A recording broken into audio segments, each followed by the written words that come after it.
pour avancer dans l'intelligence de cette faiblesse de Dieu que l'apôtre Paul dit plus forte que les hommes, 1 Corinthiens 1, 25, de cette puissance que le même Paul dit parfaite dans la faiblesse, 2 Corinthiens 12, 9. Reprenons posément le récit évangélique qui se termine ainsi. Jésus ne pouvait faire là aucun miracle, si ce n'est qu'il guérit quelques infirmes en leur imposant les mains, et il s'étonna de leur incroyance. Pourquoi ne pouvait-il pas, ou presque pas, rendre aux sourds l'audition, la parole aux muets, la vue aux aveugles, la marche aux paralysés? Nous avons eu la réponse. Il n'y avait pas de foi en son envoi par Dieu comme Messie, devant tenir sans mesure les promesses faites à Israël. Et Marc ne mâche pas ces mots. Il ne parle pas du peu de foi des Nazaréens comme s'il en avait un petit brin, mais de leur incroyance.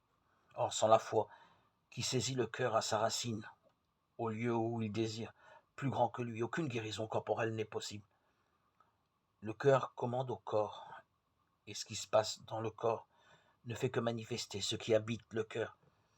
Si nous en doutons, rappelons-nous ce que Jésus a dit à la femme en perte de sang, l'hémorroïse. Ta foi t'a sauvé, va en paix, sois guéri de ton infirmité, Marc 5, 34. Et ce qu'il répondra au Père de l'enfant épileptique. Tout est possible à celui qui croit, Marc 9, 23. Ainsi,